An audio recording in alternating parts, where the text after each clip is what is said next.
Spain built him. Spain watched him. Spain said nothing. And now, at the 2026 World Cup, Nico Paz is wearing Argentina's sky blue, playing the exact position Spain hasn't properly filled since Andres Iniesta retired.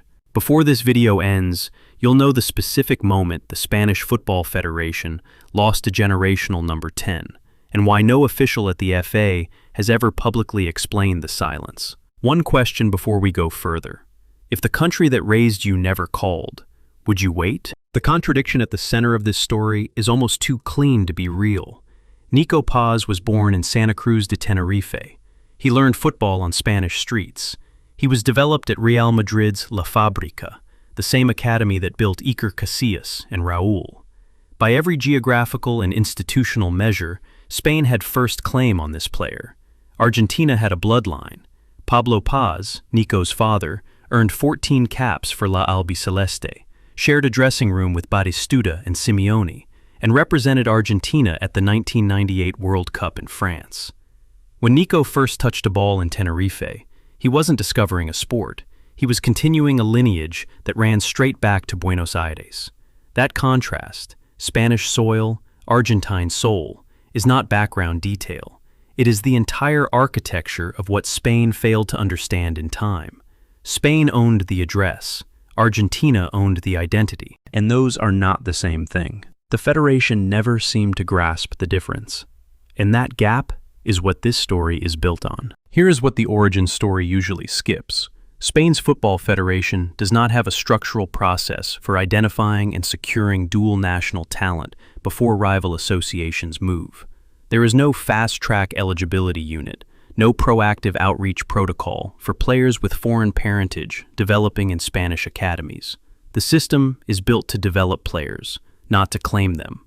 Argentina operates differently. The AFA maintains active contact with diaspora communities, monitors La Fábrica and other European academies for Argentine heritage players, and moves quickly when a target appears. By the time Nico Paz was turning heads in Real Madrid's youth ranks, Argentine scouts already had a file on him. Spain had the player. Argentina had the plan. The Federation's silence was not an oversight by one careless official. It was the predictable output of an institution that assumed geography was enough, that a boy born in the Canary Islands and trained in Madrid would naturally choose the red jersey. That assumption cost them a number 10 for the next decade.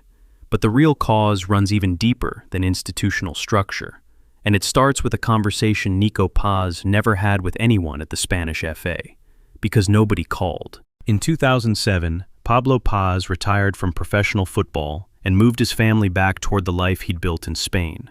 Nico was 3 years old. By age 7, Nico had joined Atlético San Juan, a neighborhood club running 7-a-side youth tournaments in Santa Cruz de Tenerife. He played center back, like his father. Small club, local pitches, no scouts in the stands. 3 seasons later, CD Tenerife found him, the same club where Pablo had played in Spain's top flight. Nico was 10. His coaches immediately recognized that his technical ability was being wasted in defense. They pushed him forward, tried him as a striker, then as a winger, until the position clicked.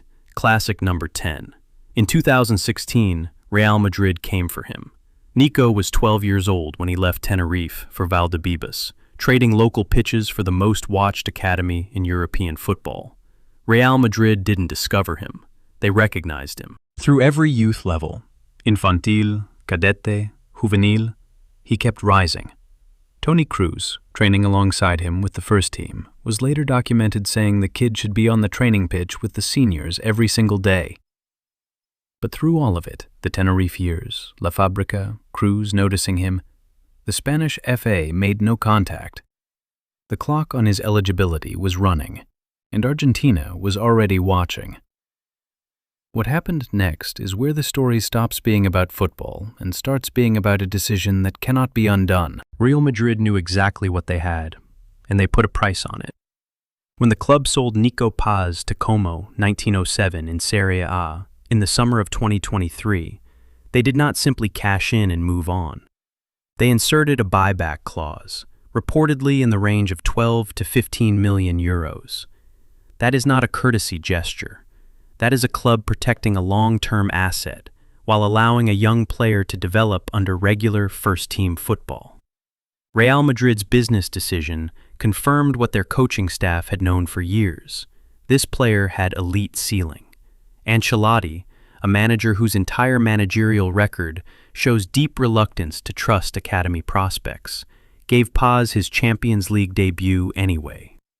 On November 29, 2023, against Napoli at the Bernabeu, Nico came on in the 64th minute with the score tied at 2-2. He scored. First touch in Europe's biggest competition. First goal. Age 19.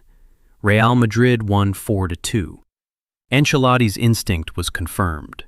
The buyback clause stayed in the contract. The Spanish FA watched all of this happen. A dual national developed in their academy system, validated by the most prestigious club in the world, scoring in the Champions League, and the federation still made no formal move to secure his international eligibility.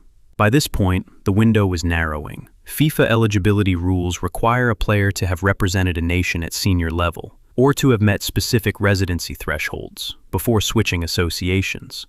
Argentina knew the deadline. Spain apparently did not check the calendar. And then, Messi made a phone call. If you've made it this far, you already know Spain made a mistake.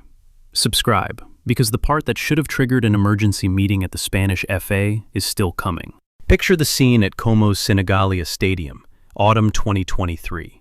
Nico Paz, on loan from Real Madrid, playing in Italy's top flight at 19, is doing things Serie A defenders are not ready for. He finishes his debut season with 7 goals and 8 assists in 33 appearances. Not promising numbers, not developmental numbers, decisive numbers, the kind that move clubs and national teams to act immediately. Lionel Scaloni, Argentina's head coach, was already monitoring the situation. But it was Messi, according to reporting from Argentine football media, who specifically raised Paz's name in conversations with the coaching staff, flagging him as a player ready for senior international football. When the greatest number 10 in history tells the national team coach a 20-year-old deserves a call-up, the conversation tends to end quickly. Argentina didn't recruit Nico Paz. Messi nominated him. The first senior call-up arrived. Paz accepted without hesitation. Under FIFA regulations, once a player represents a nation at senior level in a competitive match, the eligibility door closes permanently for any rival association. Spain's window did not just close, it was locked from the inside, by a 20-year-old who had been waiting for a call that never came from the country where he was born. The Federation had one remaining question to answer, and their silence would answer it for them. So what exactly did the Spanish Football Federation do when the most promising dual national in their academy pipeline scored in the Champions League, dominated Serie A, and earned Messi's personal endorsement? The public record shows no formal statement, no reported contact with the Paz family, no documented outreach from the Federation to the player or his representatives. Nothing. Compare that to what Argentina did. The AFA identified Paz early, maintained visibility as he moved through Real Madrid's system, positioned themselves for contact the moment he left for Como, and moved to cap him before the eligibility window expired. The entire process was deliberate, fast, and irreversible. One federation had a strategy, the other had assumptions. The Spanish FA has produced extraordinary talent over the last 2 decades, but their model assumes players born in Spain will choose Spain.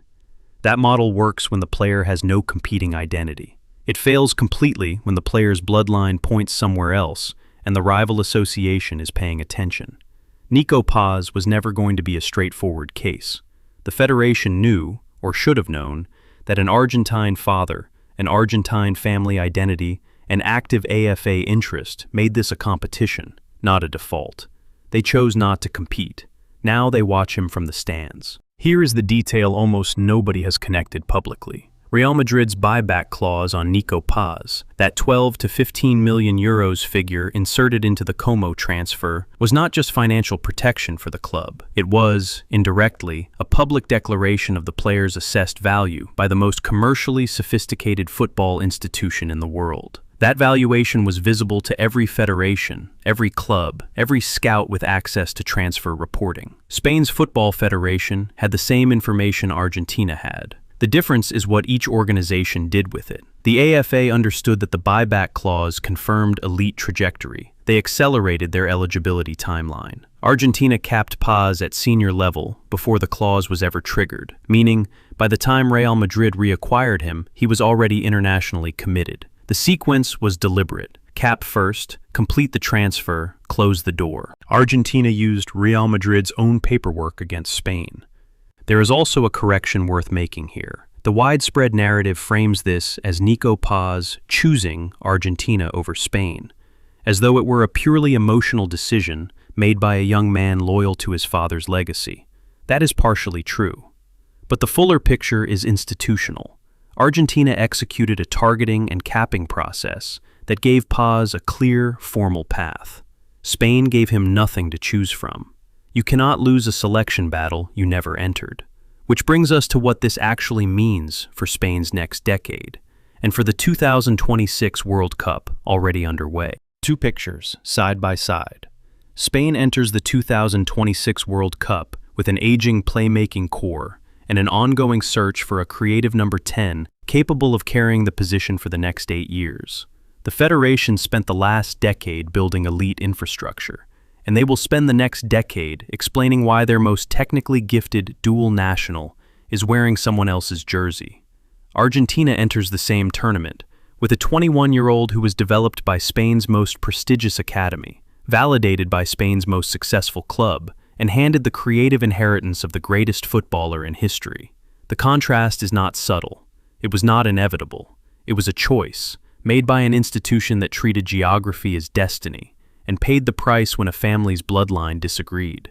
Spain built the player, Argentina built the relationship. Nico Paz did not betray Spain. Spain never made an offer he could refuse, or accept, because Spain never made an offer at all. That is the fact the Spanish Football Federation has not addressed in any public forum. Not the loss itself. Losses happen in football. The silence. The absence of any acknowledgement that a system failure occurred, that a process was missing, that a 21-year-old with a Real Madrid buyback clause and Messi's endorsement somehow slipped through without a single official conversation. Spain raised Nico Paz from age 12, watched him score in the Champions League at 19, saw Messi personally endorse him for senior international football, and said nothing. Argentina made one deliberate move and locked in Messi's heir before Spain checked the calendar. The question the Spanish FA still hasn't answered: was this a catastrophic institutional failure, or did they simply never consider him Spanish enough to fight for?